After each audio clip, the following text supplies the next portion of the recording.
Hey, yo, what up, everybody? Welcome back to the second episode of the Generational Beef Podcast. I'm your co-host, Tristan Terrell, as well as my dad. Noel Terrell, Generational Beef. It's There like we you forgot my go. name there for a second. Right. So, quick little pivot. Maybe the most important news, I guess, somehow to come out of today, before we get to playoff football talk, Bill Belichick.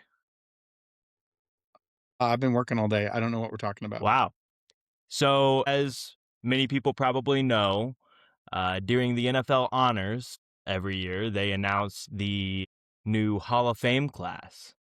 First year eligible, 8-time Super Bowl champion Bill Belichick will not be in the Hall of Fame this year. Look, It's you know, insane. look, I am not a Belichick fan. I think he's a defensive genius. I think he is highly overrated as a coach. Look at his record without Tom Brady, and that's all you need to look at. And I'm not talking about just with the Patriots when he was with the Browns, and I get it's the Browns, but still his record without Tom Brady, and I think the Belichick way of no one can talk to the media and all that stuff only works when your best player adopts it, which Tom did for all those years. I mean, as a Dolphin fan, obviously, it was kind of good to finally get to watch Tom outside of our division at the end and really appreciate it, because in the moment it's hard to do that. All that said, he's a defensive genius. There's no questioning that. Again, I think you look at his record without Tom Brady. That said, he was part of 8 Super Bowls. That is a no-brainer first ballot Hall of Famer.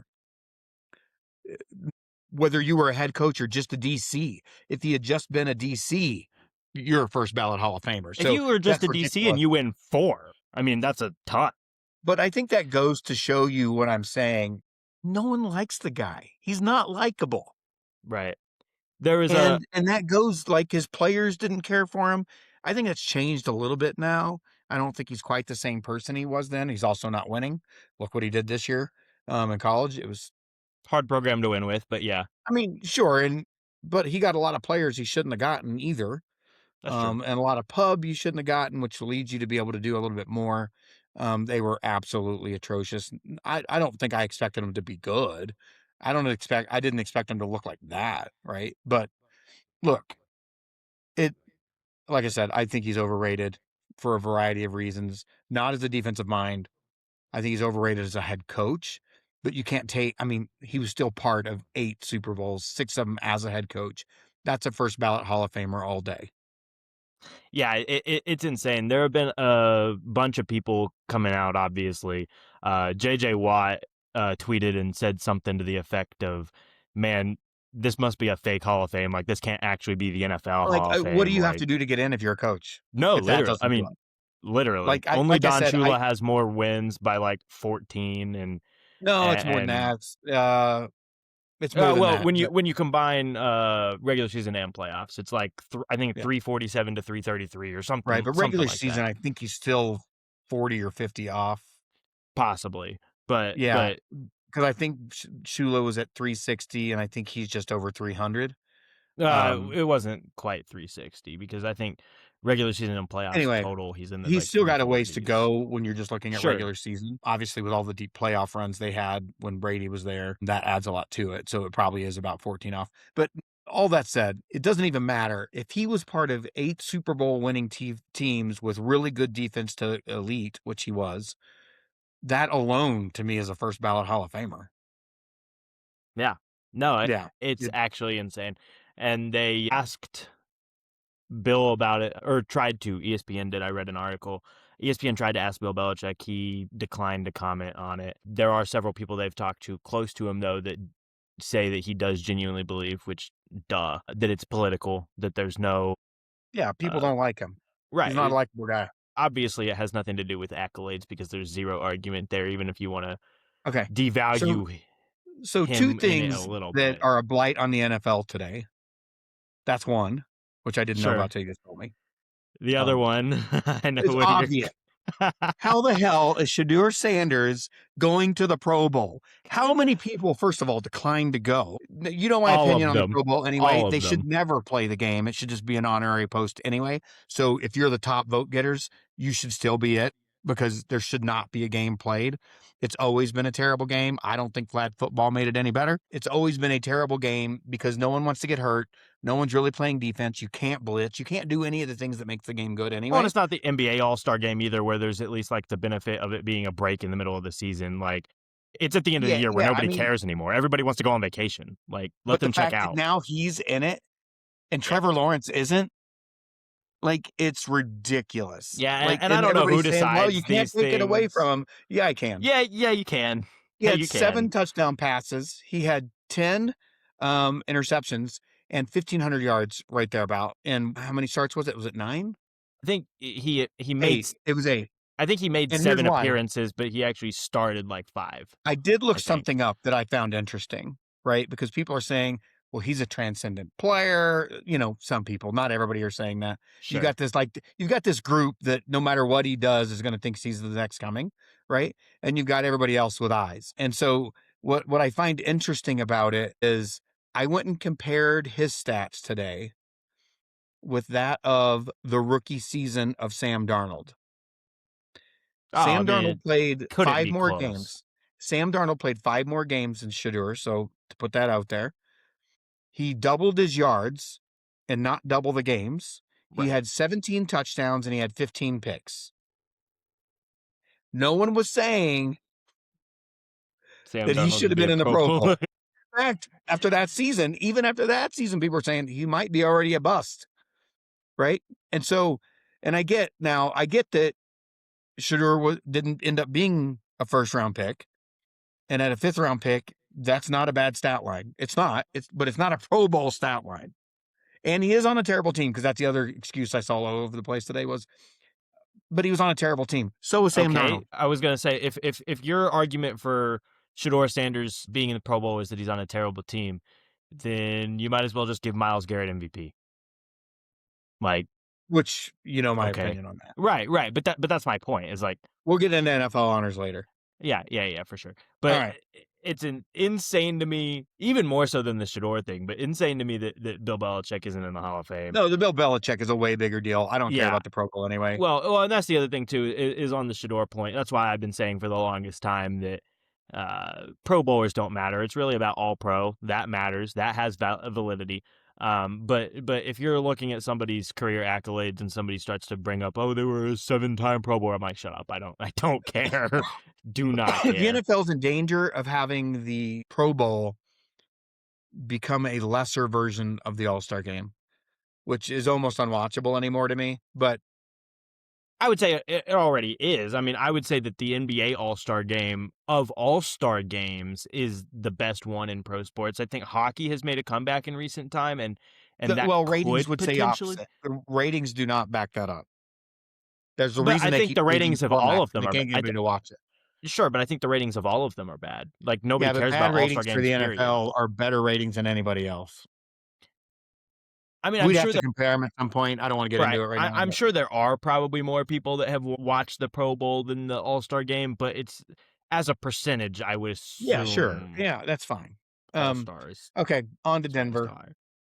Obviously, I picked Denver to win, and the reasons I picked them to win came true, which is their defense destroyed the Patriots offense. So there's 2 key plays in that game that determined the outcome. One would have at least given you a chance to go to overtime.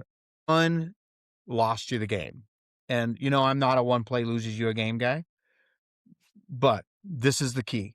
First of all, Sean Payton not kicking that field goal when you're already up 7 and their offense has done nothing to go up 10 was unforgivable, right? Which means even if the rest of the Yeah. game went exactly as it should have, it's a 10-10 tie at the end of regulation. Now, Now, how that game ever ends with the way that weather went, I have no idea, I right? kind of agree with you there, but the caveat I would make is that you can't possibly, and I understand that, like, this is literally people's jobs. You can't possibly predict that by the end of the game the elements get that bad and that you're going to miss that many field But goals. it's not the point. Your I defense understand what you're is saying, but elite. I think you're No, no, also hold on, hold saying on. that.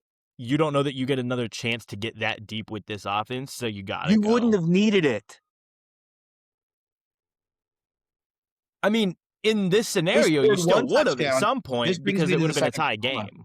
This brings me to the second play, right? Okay. Now, Stidham outplayed Drake May, by the way. I'd say they both played very poorly. Yeah, but one of them played all year and was a second MVP candidate. I'm not The other one's first snap was in this game. I'm not trying to say that Stidham wasn't at least to some degree impressive, but I wouldn't necessarily say he outplayed Drake May. I would say, yeah, Drake May was given the 10 of body of 21 work, for you 80. would. He was 10 of 21 for 86 yards. Stidham was 13 of 31 for 133 and a touchdown. But I get my point is both of those are really, really bad. I would Right. say that at the end of the day, per expectations, yes, Stidham was better. But if you look at So, just total in general, they were bad. but field goal aside, Sure. if Stidham doesn't do whatever that was on that one play, and I'm still not convinced it was a backward pass, but I don't care. It was a dumb thing to do, right? I He think it should have just was. taken the sack. If he takes the sack, they get the punt, right? By giving them the only touchdown they scored is when they got the ball on the 7-yard line. That's it. If that doesn't happen, they don't score a touchdown, and you don't even need that field goal. But both of those were boneheaded. The field goal would have given you the opportunity to go to overtime. Now, who scores in that? I have no idea, right? Eventually, someone's going to get tired and break down. And then the other part of that is Three overtimes in though, like if Stidham doesn't make that play, though, they win that game 7-3. probably. Prove me otherwise, right? They win that game 7-3. So I was correct in the sense that what happened in that game is what I expected to happen in that game. I expected it to be really not great offense, I knew this right? game would And be ugly. can we Yeah. just say for a second, by the way, Drake May, as great as he was in the regular season, he was that terrible in the postseason. I will give The him whole credit. postseason. He's been He played some legit defenses in the postseason, right? And he's about to play maybe the best one in 2 weeks. That game is going to be an utter destructive blowout. It'll be a blowout. That defense is going to destroy Drake May, It's possible. and the Patriots are not going to stop that offense. I'm thinking 35-10. I'm calling it now. 35-10 But is what I for think what will it's play. worth, in positive for Drake at least, there won't be elements in that game, right? It's gonna be in Santa Clara, right? So he's not Yeah, look, gonna. but he is playing another great defense. Yeah, for sure. It's driving me crazy after the game because everybody, the announcer's like, look what Drake May's already doing in his second season. He's gotten to a Super Bowl. He had nothing to do with getting them to the Super Bowl in the postseason. He was a I big part so of it in the regular season. here's what I'll say with like in terms of the problem of looking at quarterback wins, right? Is that this regular season, you cannot take anything away from Drake May. He's probably going to end up as the runner-up to the MVP. If he wins it, It's one nobody's of going to the be best, if not shocked. the best rookie season we've ever seen. Second year season. But sort of, I mean, And that's true. Second season. he played. But even second season, like, I mean, it was a great season. It's up there. I mean, it's not going to be, If Stafford's not second. still in the league, he would have won the MVP. It's not going to beat second year Mahomes, who did win MVP, second year Lamar, who did win MVP, second year Dan Marino, who did win MVP. But Right, I mean, I get it's it, but very much up he's there. on a short list is the Yeah, point. no, for sure. But anyways, so he had a phenomenal season, and you can't take that away from him. But equally so, if there were people that were like, "Oh, I'm not quite sold on him after the regular season or whatever," you cannot. Those same people right now cannot now be saying because they've made the Super Bowl that they're sold on Drake May, or vice versa. Like if you Oh, already. I'm sold on Drake May. It's No, just I been a terrible agree. playoff. I agree. That's He what I'm is the saying. guy. But I've seen some people be like, "Oh, well," like kind of like you were saying, "Look what he's doing, leading them to the Super Bowl." If you weren't sold on him already after 17 regular season games, don't say you're sold on him now because these playoffs have been bad. Like this defense has carried Drake May to the Super Bowl, which again, he carried this roster not completely because the defense was still good, but it's at another level right now in the postseason. He carried this roster to the playoffs. Like he Can we really bring did. up the underrated part of this season for the Patriots? What's that? Vrabel is crazy good. Oh yeah, for sure.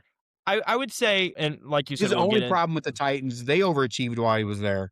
He never got quarterback right. Now, that's not exactly fair to fair. Tannehill. Tannehill, because Tannehill had some great seasons there, just like he did with us. So it's not exactly fair. He did kind of fall off a cliff a little bit after the third year there. Drake May was just great. Like, there's no questioning that. So, um, anyway, I mean, that's my take on it. The Patriot or the Broncos did more to give that game away than the Patriots did to win it. I agree. Those two plays were the difference. If they kick the field goal, even if the rest of the game goes, at least you're going to overtime, right? And you're Yeah. not trying to push it down, because I don't even blame that interception at the end of the game on Oh, Stidham. no, no, no, you're You had desperate to at that push it point. down the field. You were out of time. You And the had to elements try are something. atrocious. You can't throw the Yeah, I football in mean, that weather. you had to Yeah. try something, right? So I don't, whatever. You see that a lot at the end of those types of games, right? That just happens. But if the Stidham play doesn't happen earlier in the game, and again, it's the first snaps he took all year in a big game against a good defense. If he doesn't make that play, they win the game. That's probably true. Now, that being said, while you can point at that play for sure, I don't know how I feel with the way this game went, especially when you look at the weather and everything like that. I don't know how differently I feel this game would have gone if Bo Nix was playing in it. You know what I mean? Like, maybe, If he doesn't make that maybe play, he doesn't Stidham make that does. mistake. Maybe he Yeah, does. Maybe at the end of the game when they're down 3, he leads a drive like he had been doing all year. But again, the elements at that point there. were So here's where insane. I think by and large it probably doesn't change anything unless he doesn't make that mistake, right? Which he probably doesn't. There's one other aspect that I think you have to take into account. Stidham made a couple of plays with his legs, but there were a couple of plays he made with his legs that Bo Nix would have gotten a little more out of. That's fair. Right? Like, there would have been a couple more first downs mixed into this for sure. Uh, with his legs, I don't think he does anything better with his arm. In fact, that play on the second drive, that deep pass, I don't even know Bo Nix makes a pass. So here's what I was gonna say, kind of to that point, and kind of to go to my point of I don't know how much different this game ends up being. I think it results in a win because he doesn't make that play with Stidham, and I think he makes a couple more first downs with his legs, Maybe, which wins the game. what I was But gonna say though is we've now seen Jarrett Stidham play one postseason game. yep, We've seen Bo Nix play 2 postseason games. One of which was the best game he's played as a professional. Sure, 100%. There's no for arguing sure. that. The other of which was his rookie season in Buffalo, where he made on the first drive of the game to go up 7-0, a 50-yard touchdown pass to I want to say Troy Franklin, but I don't remember for sure. I think it was Troy Franklin in Buffalo. And then guess what? They lost that game by like 40 because they did not score again against Buffalo, who had a better defense last year than they did this year, but it wasn't a good defense by any means, whereas the Patriots really is. So not to say that that's like a one-to-one comparison, but at the end of the day, we've only seen Bo Nix play in one more postseason game than Jarrett Stidham. And yes, the one more was really good, but the first one was just as bad as Jarrett Stidham's game was today or Yeah. this week. So I guess my And point again, I is think given the circumstance he was thrown into, I don't think he played bad. no. I mean, I think that Patriots fans And for Vrabel's a sure better got a coach little than bit Baker. worried after that pass. They're like, "Holy crap! Can he actually throw Well, the football? Can we actually I be texted scared?" you and said, if he can do that all game, this is going to be bad for the I was like, Patriots. "Well, yeah," and I responded. I was like, this could be potentially bad for Bo Nix. Obviously, he's not going to go down that way, and there's not going to be any kind of controversy. Not that there was going to be a controversy per se. Even if he played well and won the game, there wouldn't have been. I would But argue it wouldn't you have would been bad for definitely Bo have, Nix. It huh? would have been good for it wouldn't have been bad for Bo Nix. It would have been good for the Broncos because they could have gotten something out of him. Maybe, but Not that you would give him up if you didn't have to, but I would say that it would end up being a negative thing for Bo Nix just because even if in-house they didn't have any concerns or questions, everybody in the media would be chirping super loud like, "Oh my gosh, Bo Nix, very replaceable," which to some yeah. degree I believe that anyways. I But mean, I'm not sold on him. I'm not writing him off yet. Sean that's fair. Payton obviously has a high degree of confidence in him, and I'm not a huge Sean Payton fan either, but he knows offense and he knows quarterbacks, so he knows more about that than I do. I'm going to give him the benefit of the doubt on that and say that Bo Nix is the guy. He just still needs some time, which is it's fine, right? Sure. So, on to the Rams Seahawks. Obviously, I picked the Seahawks to win this game. I actually expected the score to be more of a blowout, especially with the fact that I remember I told you because I referenced that game where Darnold had the 4 picks. And I knew in this game that they were going to win if Darnold had an average game. Darnold didn't have an average game. Darnold maybe had his career game. When you look at the spot it was in, and honestly, there was really no difference between him and Stafford in that football game. Statistically, I think Stafford's QBR was just a point or so higher because his completion percentage was just slightly better and he had about 40 more yards. But, the people we expected to be great in that game were, and Darnold, who I thought was going to play good, played great. That's why JSN if was you had phenomenal. told me after the fact and I didn't know what happened in the game and you had just given me Darnold's stat line, I would have thought they beat him by 17 or 20. Right? Because he played great. Sean McVay was Sean McVay in that game, which means they schemed up pretty good. They did pretty good against that Seattle defense. So everything said and I done, mean, it really went good. as I Basically better expected. than anybody else had all year. But Well, I mean, that's what I'm saying. I mean, but Sean McVay is a great coach. So yeah, yeah, that's for not sure. shocking. And he's an offensive genius. And even at his age now, he's been doing this a long time. So the game went as I expected from a win-loss perspective. If you had told me that Sam Darnold stat line, I would have thought, oh my gosh, they just thumped him. So And it was a great game. That was the Super Bowl. absolutely. I mean, The I never would Patriots have have. okay, I was about to say something that was dumb. I was gonna say the Patriots have no chance. They're there, they have a chance. They're in the Super Bowl. They are not winning. No, no, I don't. I don't. I don't think it's 0% or, like they Right. have a 0% chance. I'd give them like a 12 For what it's worth, because he Vrabel hasn't. is a great coach. For what it's worth, he hasn't played like it, and they are playing a super stacked defense for the third week in a row, or third game in a row. It'll be third time in 4 weeks because they get a week off. But for the third game in a row, they're playing a super stacked defense, and he hasn't played like it in the playoffs. But for what it's worth, they do have a superstar MVP caliber quarterback. So at any given point, Drake May could play like Drake May, and then they can But win the game. again, I don't I'm gonna say expect the it. same thing I did about the Rams. Outside of quarterback, where are Agreed. you taking a Patriot over at any position? I'm not. I'm not. Other than Will Campbell at left tackle, but he's been Yeah, I hurt. mean, there's some one-offs here and there, Sure. right? But for A the Christian most part, Gonzalez the will Seahawks yeah, Christian I mean, but Gonzalez for is the the most best part, the corner in Seahawks the roster game, but is superior. They just are. yeah, yeah, no, for sure. And And right now, the way they've played in the playoffs, I'd take Darnold over Bay. considering the playoffs, yes, I Yeah, like in the playoff alone, yes, I would say that right. overall, I'm still obviously taking Drake May, but And by the yeah, way, how crazy is it with the way it started for Darnold? Another guy that's easy to root for, right? He's the first one of that draft class to make a Super Bowl.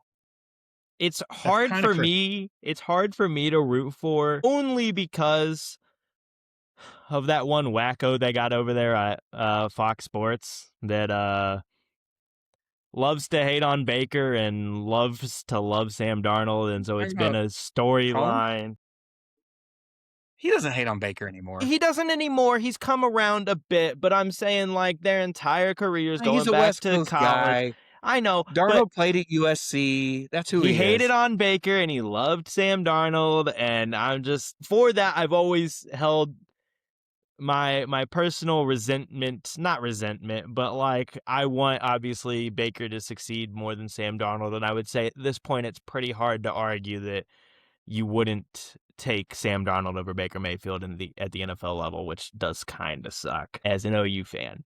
So biasly, I have some reason to not like Sam Darnold, but at the end of the day, it is still a cool storyline. And at the end of the day, it just gives me another reason to hate on the Jets. So No, I love it. solid.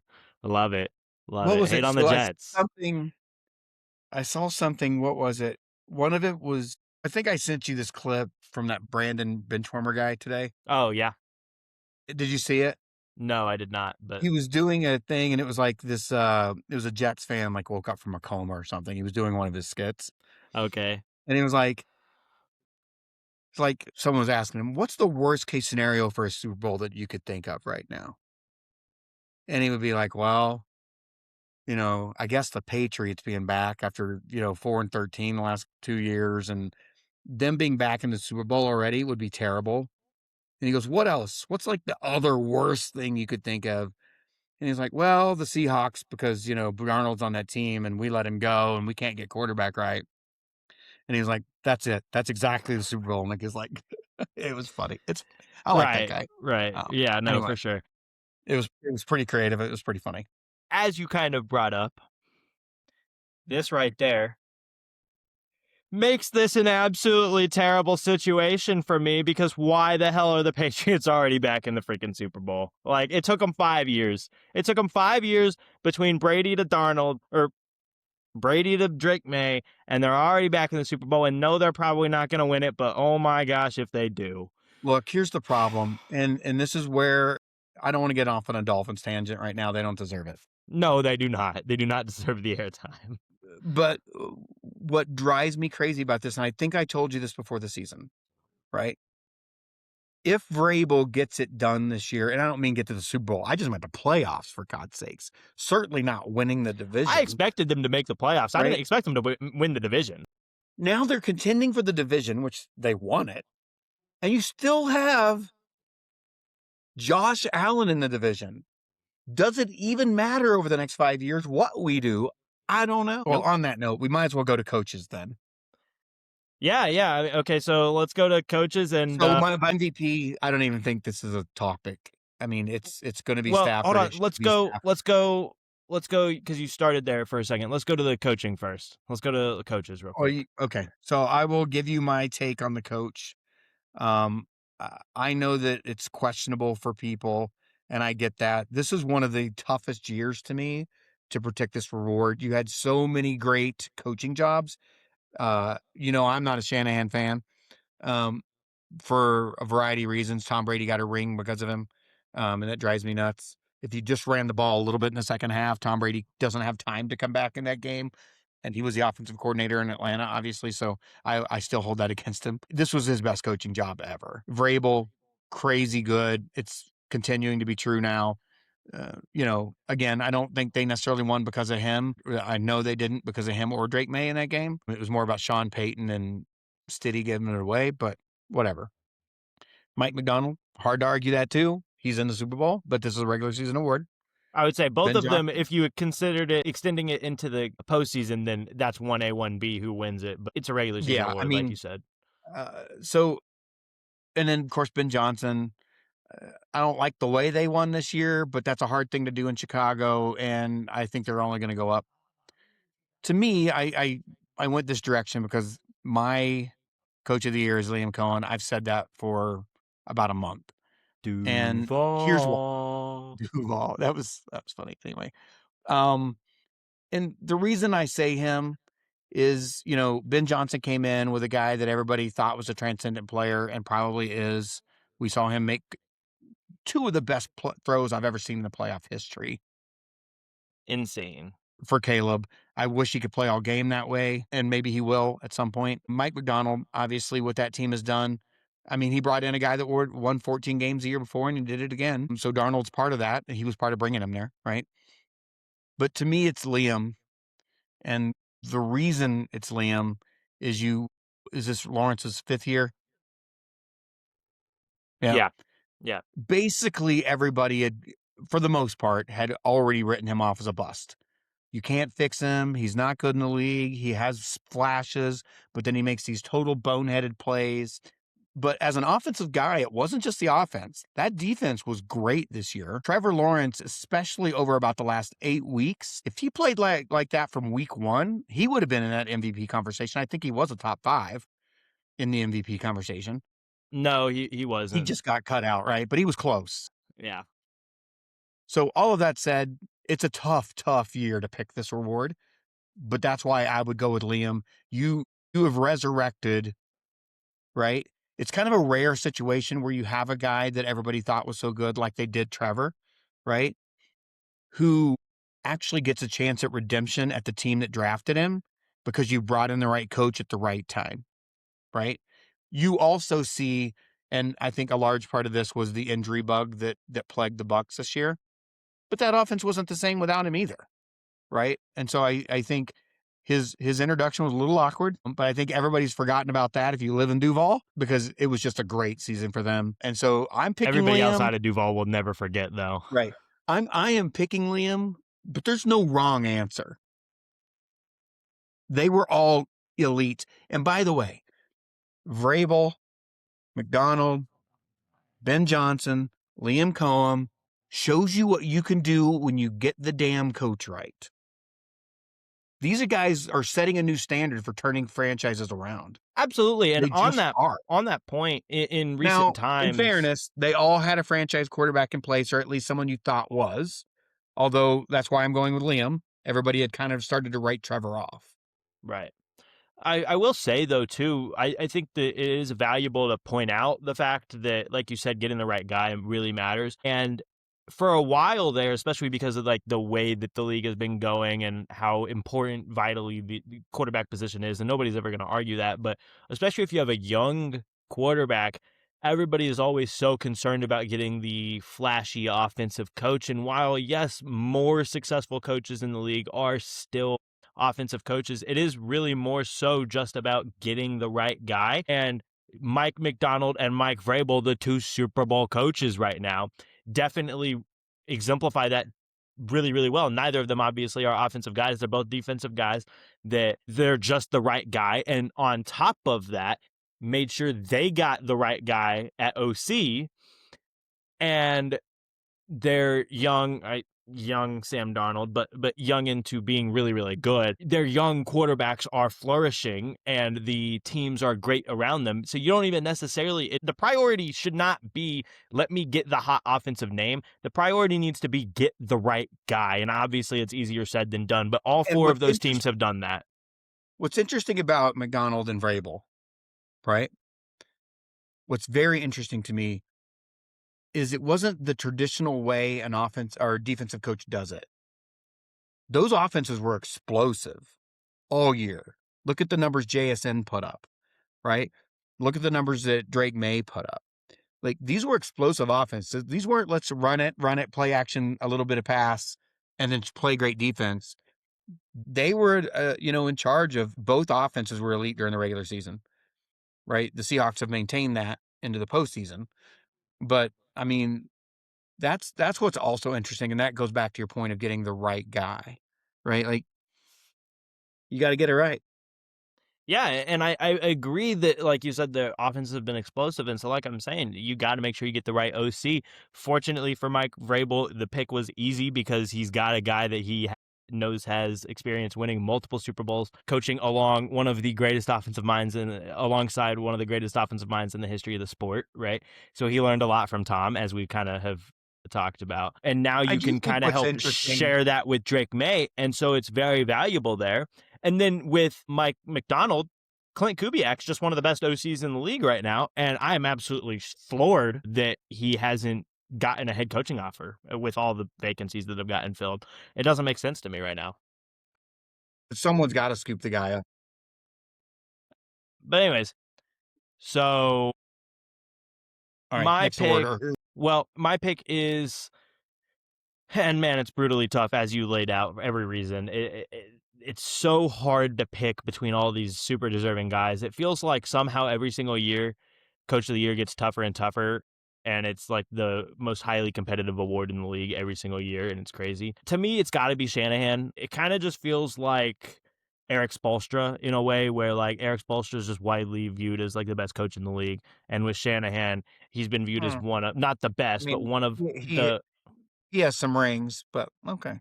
right, but one of the better coaches in the league, right? No, he doesn't have a ring, but he has been there 3 times. And lost. Fair enough. Sure. He just feels like one of the better coaches in the league that somehow, some way you look at it and doesn't have a Coach of the Year award, and he deserves one. And it's not like I'm just trying to hand him one because he's deserved it for a while. Like, no, like you said, this is the best coaching job he's done in his career. And the narrative fits. Like, everybody got hurt and they were still really freaking good. I thought they were going to be an 8 or 9 win team coming into the year, even before the injury bug hit. Now, I was kind of projecting the injury bug a little bit, but then he took that. The injury bug was worse than we could have expected somehow for the 49ers. The It's only way it always, could have been worse, of course, would have been if Tristan had gone down. But yeah, of course. But he took that and still made it a 12-win team that went on the road and won a playoff game and made the second round of the playoffs. And I, they didn't make the second round of the playoffs. They didn't go, right? But they were there, I think. yeah, They didn't show like up, but I said, they were it's there. a tough year. I don't disagree with anything you said. There's no wrong answer out of the 5. No, There isn't. absolutely. I think the least right answer has been Johnson, just because of the way they won games. Like, they weren't consistent, and Caleb wasn't consistent. I think he's going to solve some of those problems, so I'm not worried about it. I think he's a great coach. That would have been my last choice out of the 5. But Yeah. All right. MVP. it's Okay. Stafford. Like, I don't even think there's a debate. The fact that Josh Allen is in the top 5, though, is kind of ridiculous. But I mean, and I'm a Josh fan, but it's just the fact that we know that team is nothing without him, and no, I mean, I that's get really what that. it is.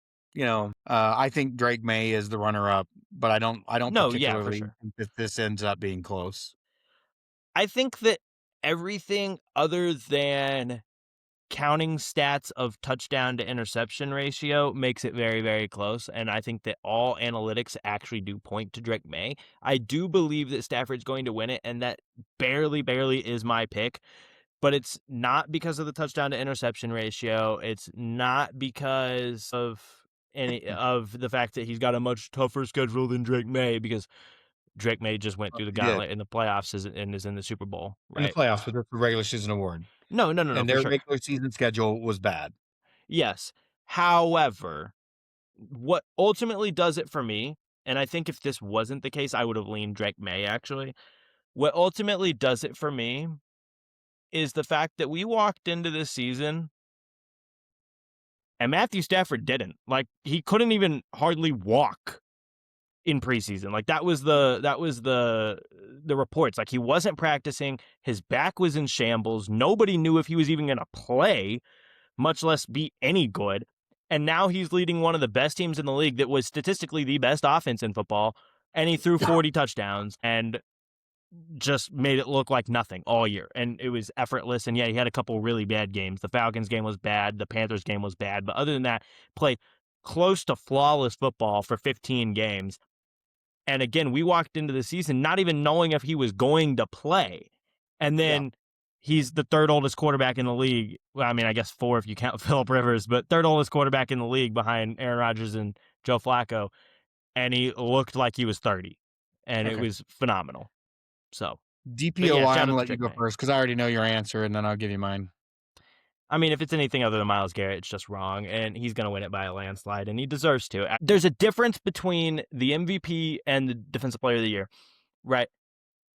Joe Burrow last season obviously could not win MVP because his team did not make the playoffs. And no, it wasn't his fault, but he can't win it if the team doesn't make the playoffs. However, had he won Offensive Player of the Year, which he didn't, but had he won Offensive Player of the Year, I would have been okay with it. It's a different award. It's less about value and more about how good were you at your side of the ball. It's the same thing with Defensive Player of the Year.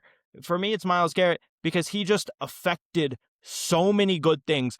I mean, they had I think it was 5th or 6th best points allowed per drive in the league, but on average had the worst starting defensive field position in the league this year because that's how bad their offense was, whether it was a turnover or their offense couldn't move the ball at all, and so the punt was bad and whatever. They statistically, their opponent got the ball closer to the goal line than any other team in the league on average, and yet they still allowed like the 5th fewest points per drive in the league. So it's not even just like he put up great individual numbers. He affected it. He affected the team to be a really good defense despite an atrocious offense. And if you upgraded his quarterback, and I get if you upgraded his quarterback from Shedeur Sanders, Dylan Gabriel, and Joe Flacco to mid quarter, like to Bo Nix, right? he might win the MVP of the league, like because they might have won 10 games and made the playoffs. So my point being that no, obviously he could never have been in consideration for MVP, right? Like, and I'm not gonna. Well, Nobody defensive was player to win it nobody anyway. was even saying that, obviously. But to me, Defensive Player of the Year Well, isn't even Broussard close. was. He had him in his top 5. Anyway. And I do believe that to be insane, right? For what it's worth. However, Defensive Player of the Year is completely different. Who was the best player on that side of the ball all season, and who not only individually, because he also has that, obviously, but also just team wide had the greatest impact on his team to improve them the best. And to me, it's a no-brainer. That's just Myles Garrett. So I'm not going to drag this out. There's no question Myles Garrett had a great season. He broke the record. Extra And for game. what it's worth, had he not I broken the know you record, hate that would that, still be but my pick. huh? Had he Yeah, not broken the but record, that'd here's the still be thing. my pick. I understand he's going to win it. It's going to be nearly unanimous. So this is kind of a moot point, which is why I'm not going to spend a lot of time on it. If I were picking, I would pick Benito. Reason being, he had 14 sacks, which is an Oklahoma amazing year. bias? Huh? Oklahoma bias? He's not even going to be the runner-up in real life. Holy. When you start looking at the statistics of his season and the fact that he was on one of the best top 2 defenses in the league, and that team won 14 games and I the would put him 1 at 3, probably. He had I'd put 14. Do you realize he had 14 sacks? No, That's yeah, a I big know. deal. Yeah. And he was also like, he had a lot of tackles, TFLs. He had a great year on a great defense, right? And so, look, Myles Garrett's going to win it.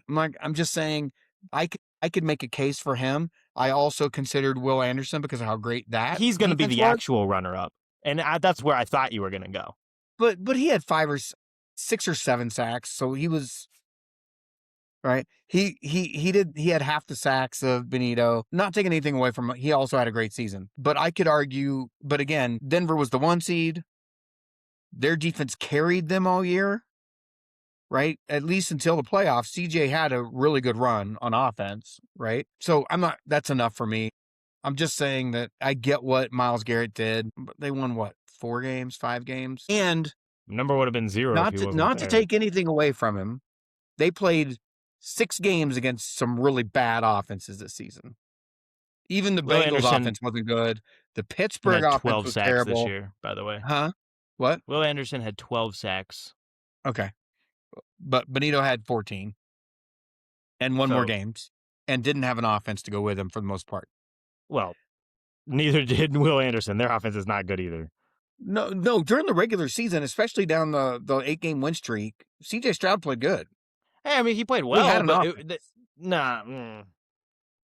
Anyway, it's Myles Garrett. I get it. I could make a case. The fact that Micah Parsons is in that conversation is dumb. I mean, he was He really had a good great before season he while he got was hurt. healthy, but he Yeah, ended up missing significant time. So he missed like 4 games, I think. So, which is not necessarily insignificant per se. offensive player of the year. Go To ahead. me, the debate's only between 2 guys, in my opinion. Maybe 3. But look, Drake, you got to go Drake May. When you looked at his average yards per attempt, and that he threw it for 70 yards, these weren't dink and dunks. That's really freaking hard to do. Who do I want to win it? I want JSN to win it or Christian McCaffrey. But you can't say that without Christian McCaffrey, they couldn't have won all those games and give Coach of the Year to Kyle Shanahan, right? I can say both are valid. But if you take McCaffrey off there and they still wouldn't have done it, then you're giving the credit to one of those guys. So I'm not taking that from him. Drake I can May, say the duo is incredible, and in fact, I would be interested to know the answer to this question.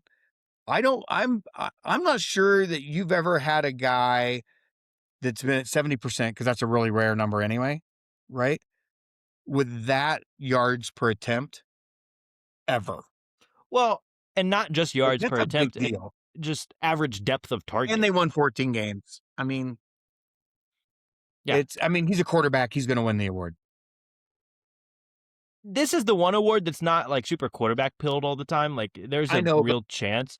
But I I think actually when you have the expect guy as the runner, but when you have the runner up to MVP in the category, he's going to get it. I'm impressed with you going with that answer because I genuinely Not appreciate what it. I want. JSN is who I would want to win it. I know. I genuinely appreciate it. And I love that obviously we're giving Drake May a ton of love in this podcast, and I hate the Which fact that we have pisses to, me off. but he deserves it. He does. But I'm also a realist. Right. I actually expect it to be JSN. I think that his season was I phenomenal. think Drake May, because he's a runner up to the MVP, he's going to get I it. really expect it to be kind of a two-man race and be pretty close between JSN and Puka. I really do. I think they're going to be the 1 and 2 in the voting. But here's the difference. Here's the difference. If it was between those two guys, here's why JSN is the MVP. No, yeah, because the actual MVP or the offensive player, you're right. It's because But the that's not the actual point. MVP That's not even the reason. plays with Puka.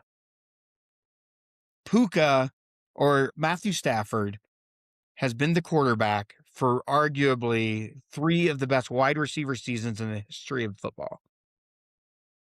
Like, he's a force multiplier at that position. That's not taking anything away from Puka, right? Puka's a great receiver.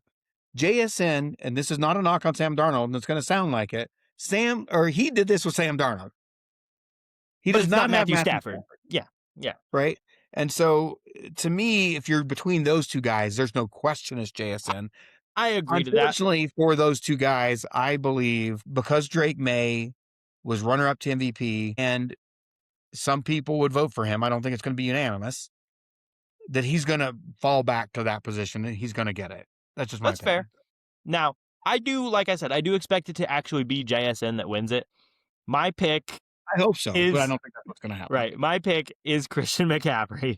And again, I understand what you're saying. You can't say this and that. Fan? But What is happening? no, I'm not a 49ers fan, but I just think that what those two did this season is insanely impressive. And it's But how can they both be there?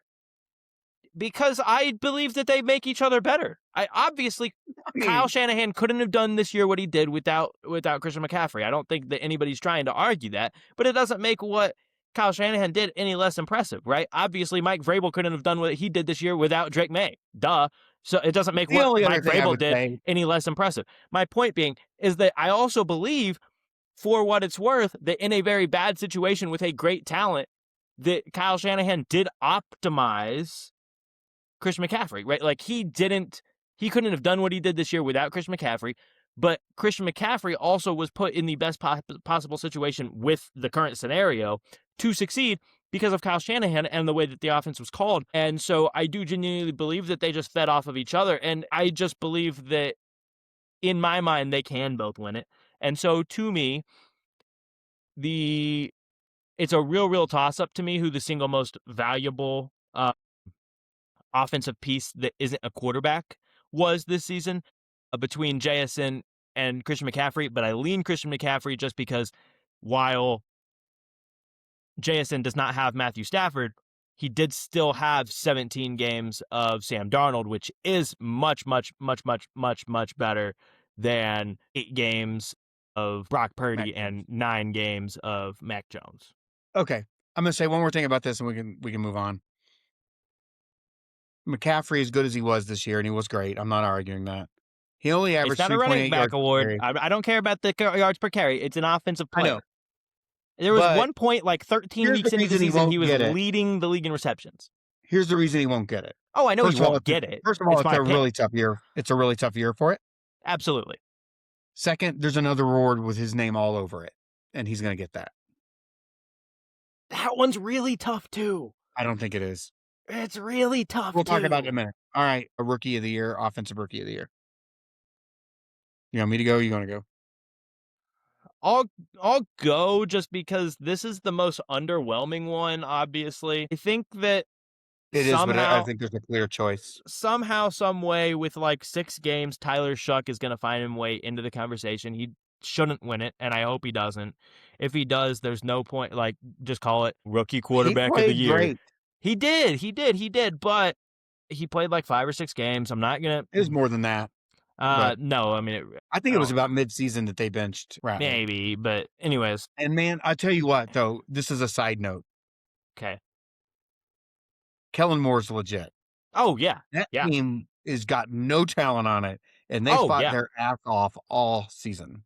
and went on like a 4-game winning streak late in the year. And Well, and obviously it didn't matter, but like, beat the Bucks and the Panthers.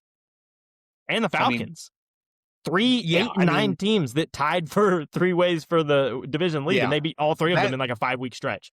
I'd be a little nervous in the NFC South over the next few years. Yeah. They I fought mean, their ass off for him. and they really did. So anyways, so I don't believe Tyler Shuck should get it, but he'll be in the conversation, and he did play well for what it's worth. It's not going to go to Jackson Dart, right? Tyler Warren started the season hot, like the entire Colts roster, and then also like the entire Colts roster fell off the face of the earth. Colston Loveland kind of ended the season hot for the Bears. I mean, some of these guys you're talking Emeka, about aren't even in the top 5. So no, for sure. Emeka Egbuka had his moments, whatever. For me, it's just got to be Tedorowo McMillan, and it's because they actually did make the playoffs, and I am aware that it was an 8-9 football team, right?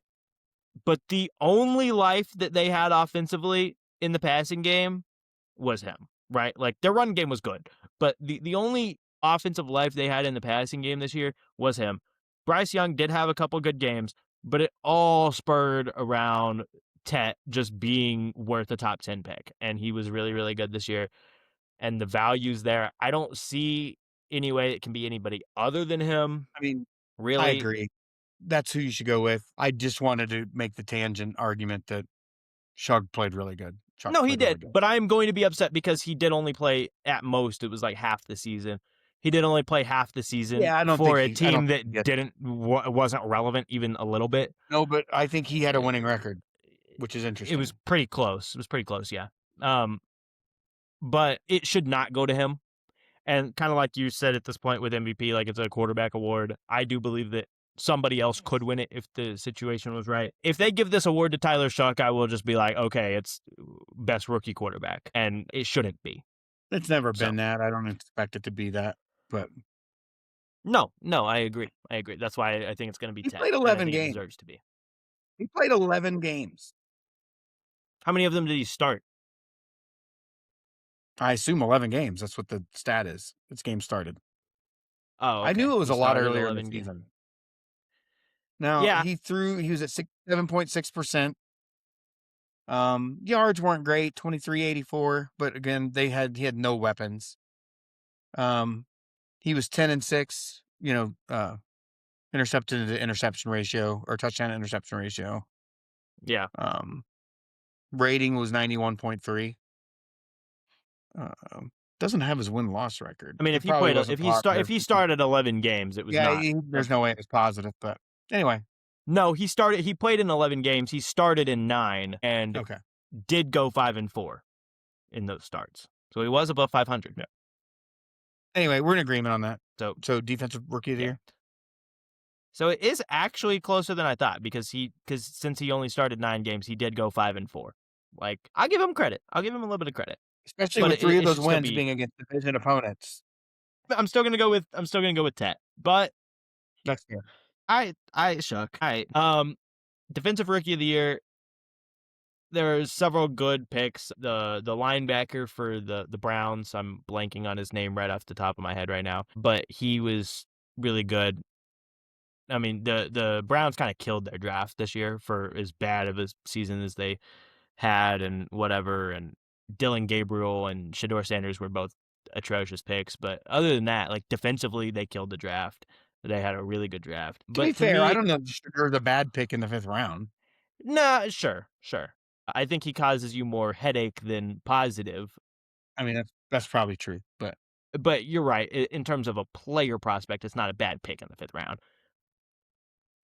But to me, it's just got to be Nick Emanwari for the Seahawks. I mean, he was a major piece, a starter on the best defense in the league, and we're talking about it like, obviously they're a great, phenomenal roster and the top to bottom best roster in the league. So it's obviously not even remotely close to just him, but he was a major, major piece. I mean, we're in agreement there. It's not close. To me, the runner-up is Abdul Carter, but it's Nick.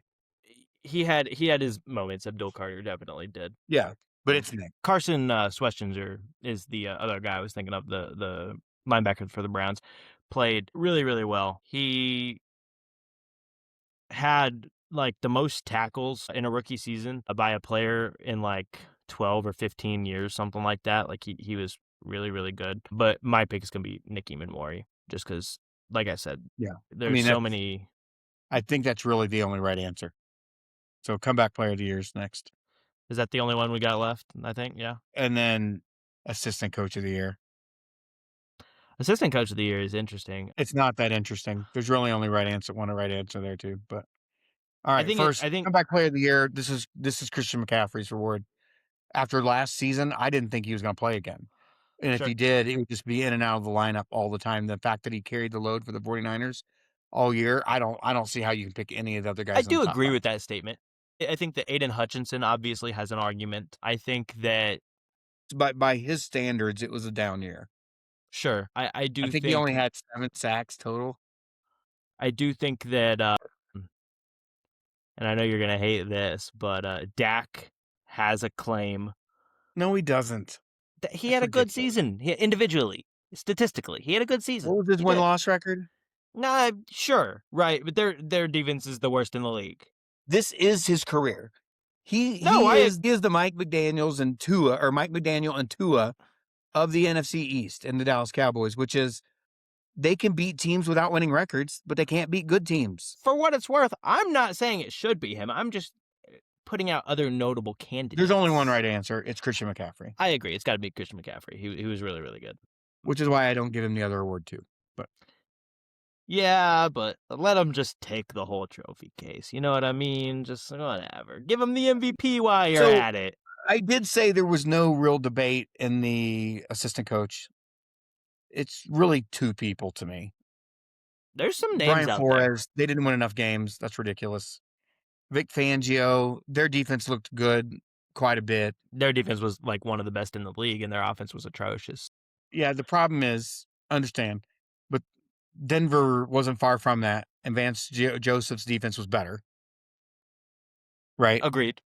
Clint Kubiak is the other one. Like, it's hard not to give it to him. I'm not trying to take anything away from Josh McDaniels. That was also great. Like, it is a little tighter than I thought.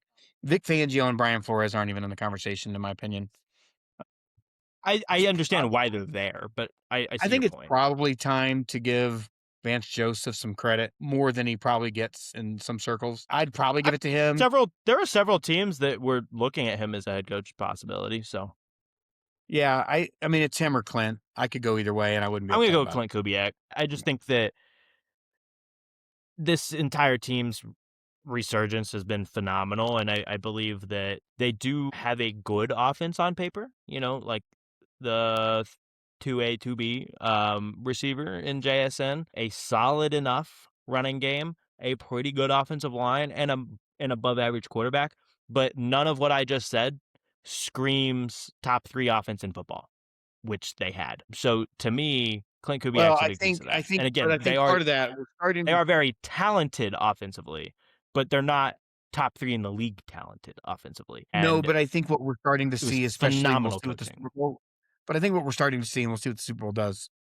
Sam Darnold is going to be a great quarterback in this league. He's really You good, yeah, can't for win, sure. weapons or not, as a quarterback. You don't win back-to-back seasons at 14 games and not be good. Yeah. You can't do that by accident. Now, obviously, he was in a phenomenal situation both times, but you're right. You're 100%. absolutely I'm right. not arguing that. Absolutely. Situation matters. It always has and always will. So I think you really, especially now that he performed in the biggest game of his career in the way he did. I don't expect that to change next week or 2 weeks from now. I don't expect that. So anyway. All right. Coaches, let's recap because we talked about Uh, some of these already. well, New York, there is one more protector of the year. They got in there protector now. of the year? Yeah, yeah. What the hell is that? Like a bomb protector? Not Like, what what'd is you that? say? What is the protector of the year? Offensive lineman of the year. Oh, Yeah, they added that. Andrew Whitworth. I think I knew that because he pushed Yeah. for. Yeah, I saw an Yeah, interview with yeah, him yeah, yeah, yeah, where he yeah. talked about that, but I forgot about it till you just said that. I don't even know how you determine that per se, but I mean, hey, it's cool. I mean, there are statistics if we dug into it. Yeah. right? It shows how often a guy gets beat, how often he gave up a sack. Like, so there probably is some empirical data that you could look at to try to make that determination. I don't have an answer for that. Who's in the top 5? I don't even know. I just thought I'd bring it up. I don't care. It's not that I don't care. It's cool, but I would have to do some real research before I had an answer. Let's Like, see. I'd wanna Protector look of at the those year. data points. But okay, coaches, we already talked about John. I don't get it, still don't, with the Jets or Giants, sorry. I like Stefanski to the Falcons. We talked about it. We talked about Saleh to the Titans, and that's where we sit. We haven't talked about the Dolphins. We did talk about the Dolphins briefly with Jeff Halfley. You Did were we? like, I didn't yeah. think we knew at No, that we point. did. We did. It was last Okay. Monday. I still don't know. Yeah. I've seen an interview or two with the guy, and I will say I like the way he talks. I like what he says. I don't know. We'll see. I've seen that. I've seen that before. So he's not quirky, which is kind of nice. I Like, believe last year you said, or last week you said something to the alliance of hopefully he's just not Joe Philbin. And I was like, well, let's not compare him to Joe well, I Philbin. still hope that I mean, because obviously you hope that, but right like now we're just creating Green Bay baseline. South. But like baseline, let's not be Joe Philbin is like saying, okay, as an organization, let's not be the Jets. Like, It's okay, not that bad, but Joe anyway. Philbin is pretty much the Jets. So talk about the Ravens, Jesse Minter. So here's what I'll say. Look, I don't know what to think about it. I I hate will it. say, I well, hold on. I will say though, I do trust this organization. They've traditionally hit I thought I on. trusted the Steelers too. I haven't trusted We'll them in a we'll long time. we'll get there. I haven't trusted the Steelers in a long time, but I do trust the Ravens organization. I do trust their front office. I'm in a wait and see attitude with this. It is not what I would have expected, and it's kind of out of left field. I think this is going to. My guess would be this is we need you to build the defense, right? We need it to be great, and we need you to kind of leave the offense alone. Let's bring a guy in though that knows how to work with Lamar, is a good running. Like, I feel like in this situation, Mike McDaniel would have been a perfect fit, right? Because he's a great And running game they were coordinator. the sole team that interviewed him as a head coach possibility. Yeah. So anyway, I think it's not a bad. I don't know, but I trust the Ravens organization to get it right. So we'll see. The reason I dislike it is purely because in 2021 he was the defensive coordinator for Vanderbilt. Other than that, since 2017, he has either been a part of the Ravens organization, the program at Michigan, or the Chargers organization. So, really, to me, all you did was fire John and went and got John. Like, and I understand Well, that's not again, really the how it difference is John works. did not have a specialty. Yeah, fair. John was CEO style of a leader. He was special teams guy. But again, let's look at the Thunder here. They're good at And developing internal that's where I talent. was gonna go. You know, Dagnall, he was on no one's list, No.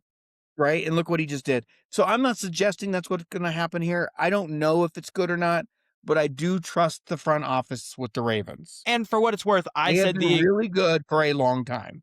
I said the exact same thing, and I know you remember this. I said the exact same thing when we hired Mark Dagnall. I said, I don't understand it because before he was our head coach, he was the head coach of the Blue because he was brought in by Billy Donovan. Because before that, he was a graduate assistant at Florida for Billy Donovan. So really, I was like, okay, we fired Billy Donovan and got Billy Donovan. And I couldn't have been Right. more wrong. Obviously, we just won a title. And So I so, was again, wrong. I trust the Ravens front office. Sure. It's probably a good hire. We'll see how it works. I haven't had to pick a coach in 17 or 18 years, whatever it is. So we'll see. So look, what I'm going to say before we get to the dumbest thing I've ever seen Let's skip is the that Raiders. first. You said So what? I want to go to the Raiders just for a second. Okay. Okay. There is not a more important coach to get right for the future of a franchise in this Absolutely. moment than the Raiders, because they're going to get Fernando. You've got Bauer. You have Genty, who I think is he's going to be an elite player in this league in the right situation. They've got to get the offensive line right, but that's going to all start. You've got to get this coach pick right. I think it Have to. has to be Clint Kubiak. If I'm Buffalo and I'm the Raiders, I am backing up the Brinks truck to get that guy. It's a bidding war. That's got to be the guy on your list. So the Bills today did hire their offensive coordinator as their head coach, Joe Oh, Brady. did they? Yeah. So that's weird to me. Now this is what you were saying, because to me, what you needed to do is leave the offense alone. The offense is productive. You needed to bring a guy in that could build the defense there, unless you just want to bring in a guy that I think will be able to lead the team right, which is like a Clint Kubiak. So anyway, I didn't know that. I don't get that. Maybe it's fine. I think that's probably, for But what by it's the way, worth, until that's McDermott, probably, they are known to get this wrong. So where I give the Ravens some credit, they tend to get it right. Until McDermott of recent years, they don't get it right. yeah, for sure. And This seems like another not get it right moment.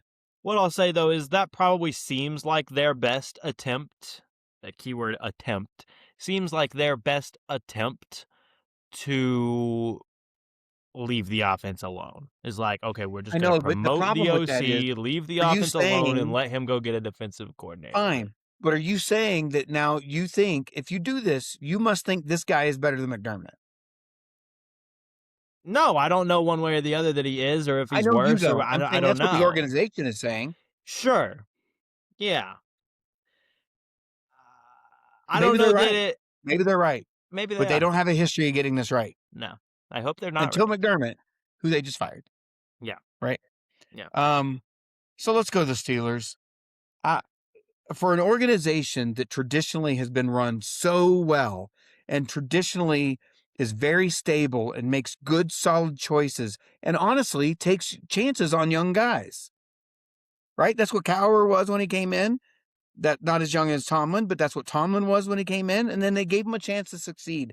This makes no sense, because the other thing about a Pittsburgh Steelers teams are usually disciplined. They don't create penalties. They know how to manage the clock. This is like the anti-McCarthy job. Like, this makes no sense. I don't know how McCarthy gets a job anywhere right now I think it's after the last 2 absolutely things he's done. hilarious. Like, this is like going to be the most fun thing to watch next season I have ever done, because they're an aging team, right? Now, the only thing that goes their way right now, and by the way, this might be the best thing that ever happened for the Ravens and for the Bengals, right? The Pittsburgh Steelers will not be better than they were this year. That is not going to happen. They don't have a quarterback. Even if Aaron Rodgers comes back, they don't have a quarterback. Their offense is aging. Their Aaron did defense play is well this year, aging. but Huh? He, Aaron did play well this year. he played 75% of the MVP, Aaron. I'll give you that. Right, which is still a good quarterback. He's not elite by But any then he was means, terrible but and terrible down the stretch, or in the last game for sure. I mean, it got Tomlin out of there, right? This is something the Jets and Browns would do.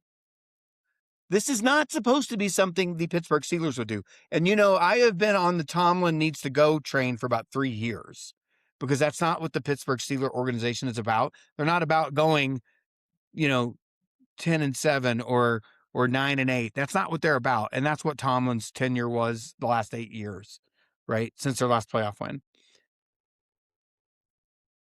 That's not what they were. And so I've been on that train for a while, and that's not a knock on Tomlin. It's just like, this isn't good enough. He can't get quarterback right and didn't, right? And you bring in, but he's a disciplined guy. They didn't beat themselves. They didn't turn the ball over. They didn't. That was their MO, and has been their MO since I can remember, right? And you bring in the guy that's known for all of those things. Like, I don't get it. He doesn't fit their culture. He's not going to win games there. They're going to be careless with the football. He's not going to be able to manage the clock. Like, it is the weirdest, maybe worst fit of a hire I have ever seen. So, for what it's worth, this is kind of the question I posed to you last week, and it's like, they haven't ever had the chance to experiment with what it's like to get the coach wrong. And so I was like, they haven't Well, had they're to about hire to. Well, they haven't had to hire one in 17 years, and they've never fired one because they'd only had 3 coaches in the Super Bowl era. Like, they had never fired a coach. So what happens when they do and they have to go and figure whatever out? And like, I was like, McCarthy is is that gonna get 2 years so? at I most. I It's I gonna be that posed long. I posed the question to you. I was like, so because you were talking about how it's the best job to have because of stability. I was like, so what happens if they get it wrong? I mean, like, how does that look for the Steelers? Well, we're gonna find out And we're about to because they find got it out. wrong. Like, I didn't expect this, but I was posing the question, what happens if they get it wrong? Like, what happens if they screw it up? Well, And what we're was the gonna rush? find out. What was the rush? Why didn't you wait for these playoffs to finish to go after a guy like Clint Kubiak, to go after a Vance Joseph? Like, it makes no sense. We've seen this movie before, and it's pretty bad. We've played these games before. I, Yeah. I, No, I mean, I. it's bad. It's bad. It It's about to is. be it's about to be Look, Squid Games for that locker room, apparently. Like, look. it's Maybe bad. I'm way off, I but don't think you I don't are. see it. I Huh? I said I don't think I, you are. It doesn't make any sense. okay. Now I've got to go to the funniest thing of all of it.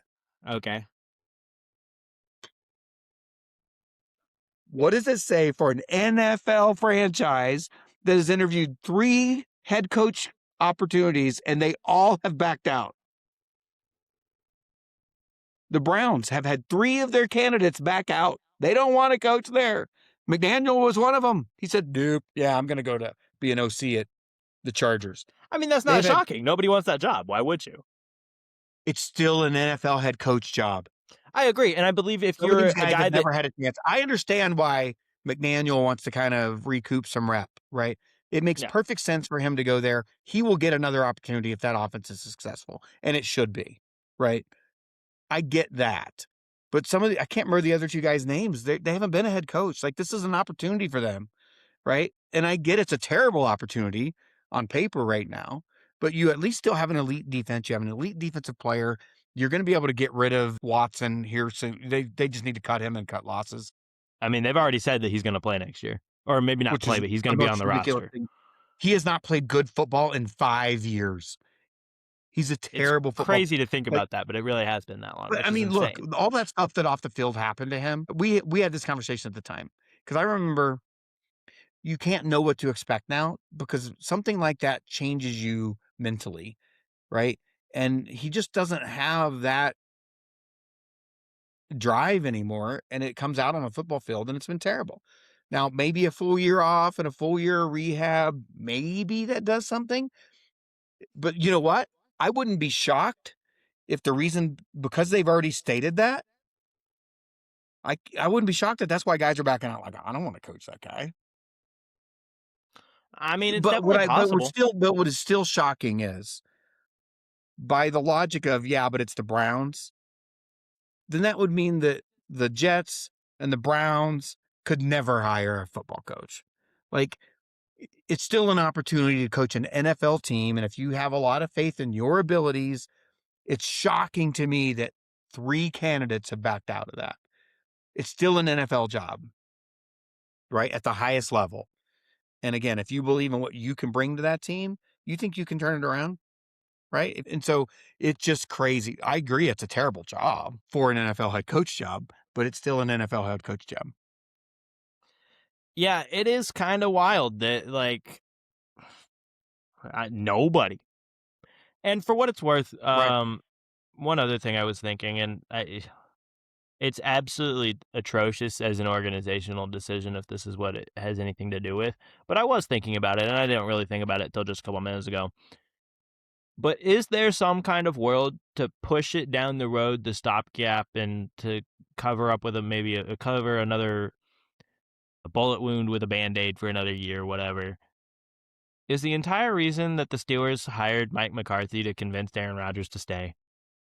I mean, is that it? Because that's If the so, then that's only also thing a that even. terrible decision. No, I Look, agree. That's why I said it's a bad here's the thing. organizational If decision if Aaron that's the Rodgers comes case. back, if Aaron Rodgers comes back and McCarthy is there, they're going to win 8 games. Is that what the Steelers Maybe. are trying to do? No. Right? They need to have a couple of bad years to be able to Although reset this roster. at this point, you might start to pose the question of yes, Tomlin's a great coach, and he elevated the floor of this team drastically, obviously. And he At carried some times. teams to 9-8 that should not have been 9-8, for That's sure. fair.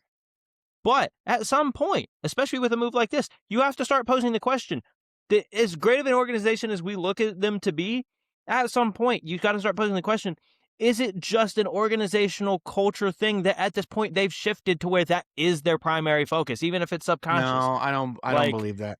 I like don't just believe that. getting by is their primary focus. They need to rebuild, right? They're old, and part of that, like it or not, I'm not saying you don't still try to win. You know my philosophy on that. There is no such thing as tanking in the NFL or really any sports because the players themselves are trying to make rosters, right? They play as hard as they can. And so the reality is at some point you need a team to lose a little bit so you can move up in the draft pick places, you can get your quarterback figured out. Yeah, they'll probably win 8 games next year because their division is really weak right now, unless the Ravens really bounce back and this Jesse Minter pick or hire is really great.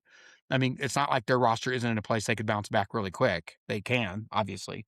Um, so And as bad as their defense was for most of this year, they do have talent on defense. So, and that's the other good thing about yeah, that hire is like that but like you're the getting a thing is, defensive the guy that can Steelers come are in. not winning the division next year. I don't see a world where that's true. They may not finish second. I really hope the Bengals finally figure this out with Burrow and stop wasting his prime. And so I believe that it's Zach Taylor at possible this at point is an best. abomination, and so I don't think so. Yeah, I mean, it's possible they're the 3rd best team no matter what they do right now. So why? And the freak of nature Myles Garrett could just make it 4. He really could. Mm. If They also don't, unless Watson comes back looking like MVP Watson he doesn't need to before he be got that, he needs hurt. to be 60% of that, which That's he probably hasn't true. been. Which he That's hasn't probably been. true. No, he hasn't been. He's been like the worst quarterback in football the last couple of times we've seen him play. Terrible. So anyway, Even at that rate, he was better than Shedeur Sanders. He was. He was better than Shedeur was this year. you need to go back and look at those numbers. No, they not. were bad. They were not Shedeur bad. Based on expectations, they were a lot worse. All right, what else you got? So last couple things is just transition a little bit, talk a little bit at NBA. There's a couple things that have been on my mind, and if there's anything that you wanted to point out as well, then we can hit that. Obviously, we're going to be kind of Thunder oriented, and I would like to also, to some degree, keep it more general than that as much as possible. But we are going to be Thunder oriented. I mean, obviously, it's our team, and they're the best team in the league, so everybody's going to talk about them a lot, but especially us. I mean, I got 2 NBA games on right now. Our One game thing, and the Sacramento game just ended. yeah. Uh, one thing that has been bothering me recently, and it does directly correlate to the Thunder, but it's not a Thunder conversation, is the conversation currently around the 65 games rule for several reasons. In principle, when the 65 games rule came out, you got to play at least 65 games to qualify for major awards, plus all NBA teams, that kind of stuff. In principle, I agreed with it at first because it's like, okay, you got to get players to play. But I don't agree with it now. And I think it's dumb for several reasons. And I even thought this at the time, even though I did in principle agree with the idea. There's only been one guy in the history of the sport to play less than 65 games and win MVP. And that was Bill Walton in the 70s, and he played 63. And it's because they in the 19 games he didn't play, they went like 5-14 or something like that, right? It was really bad, and so he deserved it, and they were still ended up being like a top 3 seed that year or something like that. So like he was really good when he played. But other than that, like it's never happened. So first of all, my point there would be that the 65 game number is kind of irrelevant anyways. Like voters have consistently shown that, yeah, if you miss that much time, they're going to punish you. So even if you played 66 games and so you technically qualify, you might make an All NBA team, but you're not going to win MVP or anything like that, right? And they've also consistently shown that if you miss time, they will penalize you in All NBA, right? Like a couple years ago, whenever Kevin Durant played for the Nets, he missed like 20 games or whatever, and he made All NBA third team, even though statistically that year it was like his second or third best season as a pro when he played. And he definitely statistically, pure stats, deserved to be an All NBA first team player that year. But they penalized him because he missed 20 games or so, and so he made the third team.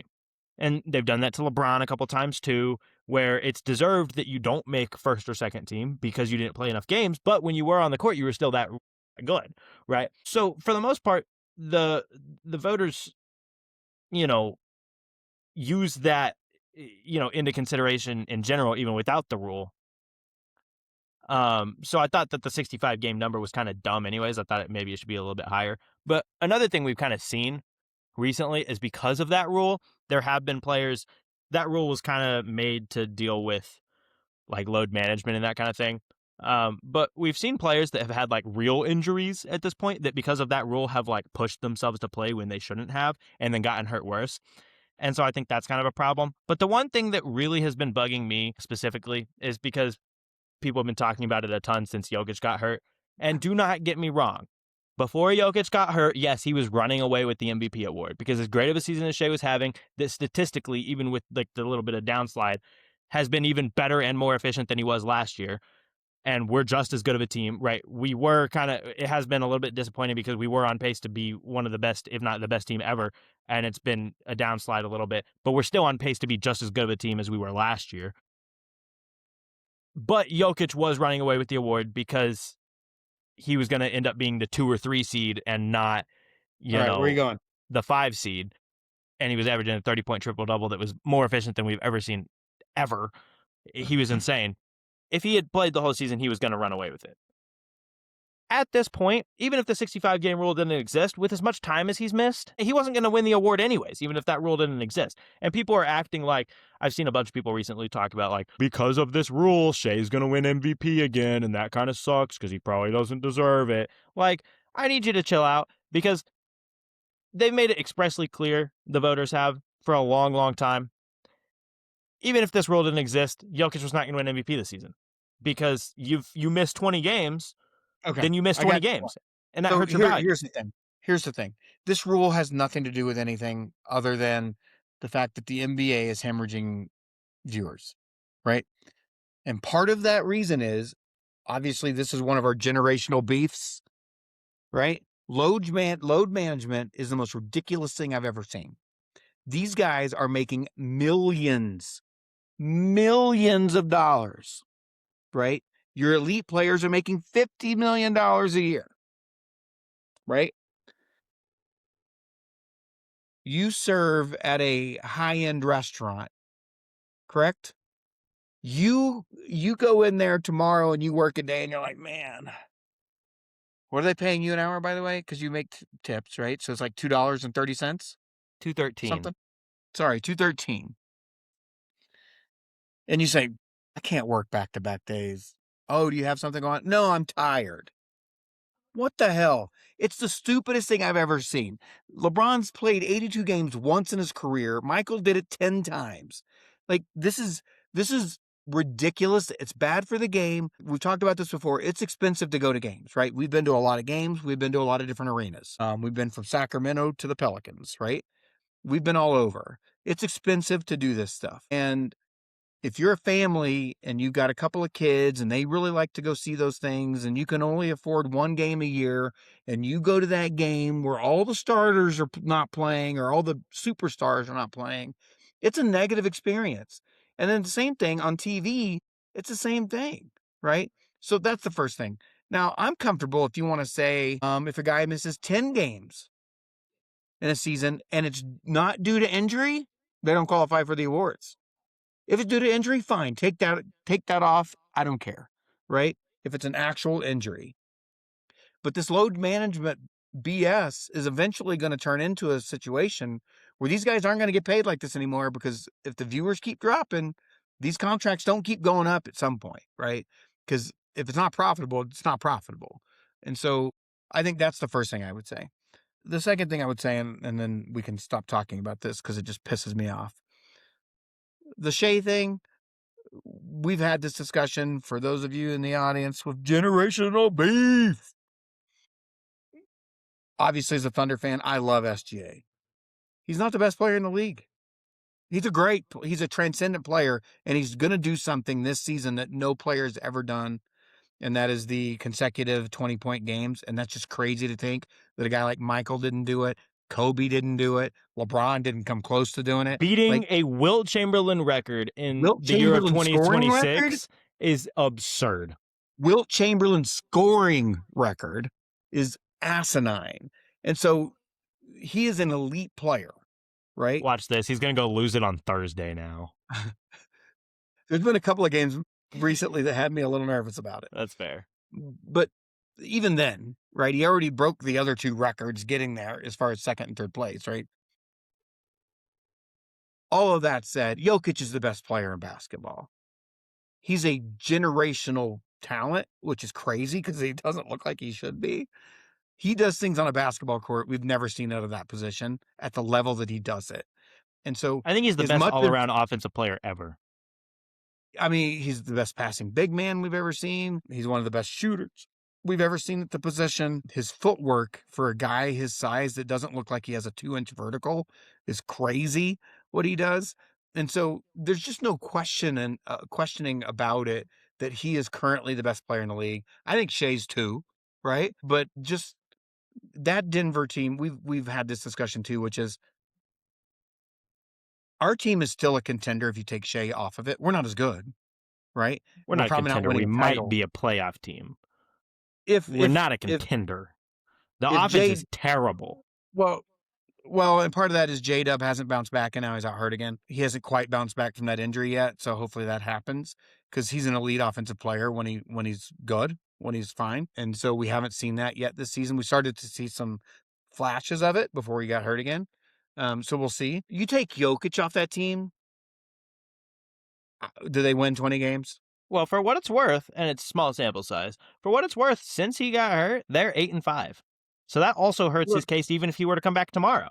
no, They're 8-5 without look, him. I understand they are right now, and I get it, but over time, right? And let's not forget this team has championship component and playoff experience on it. And so it's not like this is an inexperienced team. Look, if I were betting money right now and I would bet on the Thunder versus the field, which is a crazy thing to say. That said, it's not that I don't have my concerns with the Thunder right now.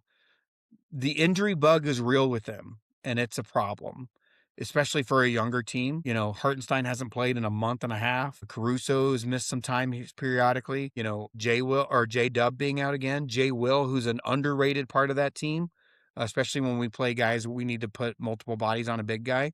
Like when we play Wemby and stuff, he's pretty critical to that. So I'm not without my concerns. Not that we didn't have injury issues to a certain extent last year, but we didn't with J Dub last year. I like to see Chet having another, a healthy season this year because he missed 40 games last year. I think it was like 50, but yeah, It was a lot. it was a lot. And so I am concerned from an injury perspective, especially with such a young team that has these issues. Would I still bet on the Thunder over the field? Yeah. I do think when healthy, there's not a team close to them when it comes to bench strength and everything else. So we'll see. But a lot of season left to go. So For sure. And I think that right now, especially because the Nuggets are, like I said, they're 8-5 since he got hurt. If you're the Nuggets, at the end of the day, the only thing that matters this year, right? Because it's winning a title, right? The only thing that matters this year is whether or not you can position yourself to beat the Oklahoma City Thunder in the playoffs. So, at that point, my point being, it's highly unlikely that you're going to be able to win a title this year without beating the Thunder, right? So, I understand it puts you at a disadvantage, but you cannot care about the regular season right now. As long as you make the playoffs, as long as you're still playing past mid-April, right? You cannot. It's absolutely critical. Do not rush Nikola Jokic back right now to the point where he gets hurt again or isn't 100% of I don't think himself. they will. I guess my point is, even if you fall to the 8 seed and you have to play the Thunder in the first round, whoop-de-doo, you were going to have to play them at some point anyways, and you weren't going to have home court advantage. Just do it. And you're not you're never going to be healthier to play them than you are in the first round. Yeah, I mean, you got to get in, and you have to Of have course you Jokic do. when you get there. Yeah. But the other thing too is that series wouldn't look the same this year as it did last year. It just would. I mean, It wouldn't go 7. I mean, the Nuggets, all indications are a better team. I mean, they had a great offseason. They got deeper. They I have a get it, but guy. we're experienced, and now we got a title under our belt. I just don't see a world where it looks the same as it did last year, and who knows? Like I said, I'm not feeling great about us right now, but it's a short-term thing. It's a long season. I think the guys are learning to I think the biggest challenge with the Thunder right now, aside from the injuries, which have been real, is they're, I think, right now learning or trying to learn how to play with a target on your back every night. I think that we already had that last year. I mean, even going into To a last year, certain degree, but we hadn't done anything. We hadn't accomplished well, anything we yet. were the 1 seed the year before and then went I 6 know, but games we in the didn't second accomplish round, anything. and then by the middle point of last year, everybody knew that we were far and away the best team in the league. So, I mean, we've But it's already done that. different. It's different when you're the reigning champs. I think it's less about playing with a target because I think we've already had that, and it's more about playing without getting complacent But because see, but you've this been there, team isn't done that. complacent. You know they're not. In the That's last not it. month, they've kind of looked like it. In the games that they lost, it That's kind not of it. looked like complacency. It looked like a lack of effort in a lot of those games. It really did. It really did. I don't know if I'm going It with was that. a lot of poor But shooting as well, but there were games well, that that's we the just other weren't thing. as As soon as we start hitting threes, no one has a chance again. of course, but there were a lot of games where we just didn't play as well as defensively as we normally do, and it's nothing other than the fact that it just felt like a lot of those No. games we were out there kinda All right. lackadaisical, like, the Spurs games, whatever, it just didn't whatever. Wrap Um, it up with generational beef. the one last thing I wanted to slightly mention, and I know you I got haven't stuff really to do.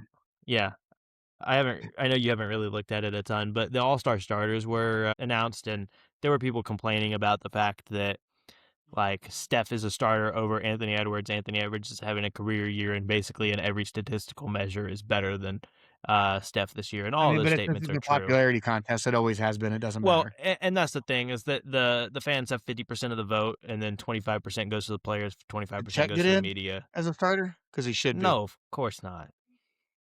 And he shouldn't be. Not with the field that there is.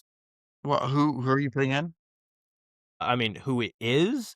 It's Shea, Steph, probably should be Ant, but whatever. Luca, Wimby, and Jokic. So, there's no games requirement on the All-Star game, right? So, Well, I mean, Jokic isn't going to play, I mean, so who's but going to start? well, he may not be a starter, right? But and depending on when he comes back, it's still Did Chet make possible the he could play, team? but that hasn't been announced Uh, yet. It's only been the Oh, starters. He will make the team, yes, but it's only been the starters. because I mean, to me, it would be going to be Chet or Chet Well, Wimby.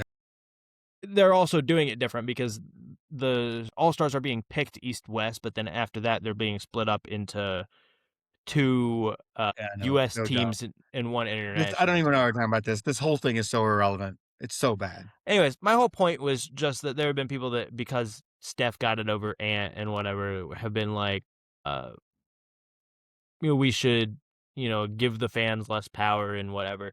The All-Star game is entirely for the fans. Like, let them vote who they want and let Steph get in as a starter. Yes, it's a legacy pick, but he wasn't going to miss the All-Star game. And at the end of the day, we don't look at somebody's resume and say, "Oh yeah, he was an 8-time All-Star starter and a 12-time All-Star total." Like, no, we just say he was a 12-time All-Star, right? So Yeah, I mean, 3 I years get from it. now, we're It's never all going to irrelevant. remember.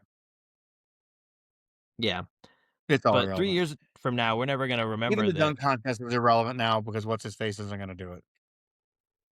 Mac McClung. Yeah. I mean, it's I mean, three in a I think row, and he's 2. not going to do it.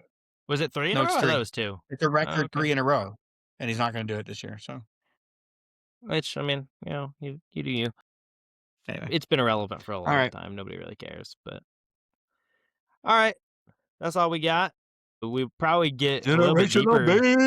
a little bit deeper into NBA talk next week because after we preview the Super Bowl, we don't really have much NFL talk. Maybe a couple other coaching hires, but that's about it because the awards won't even have officially been announced. We can't go over what we agree with, what we disagree with, because they pushed it back from normally being this weekend to now being next week. It's going to be Thursday next week, which is weird, Got it. but. So probably a little bit more deep into NBA talk next week. But anyways, thank you all for listening to the second episode of the Generational Beef podcast. We'll be back next Yeah, week. Make sure to like, comment, subscribe. Check us out for the audio listeners on Spotify. Go follow all the socials and just share it around. Let's get that engagement up. Hit the algorithm. later. Peace.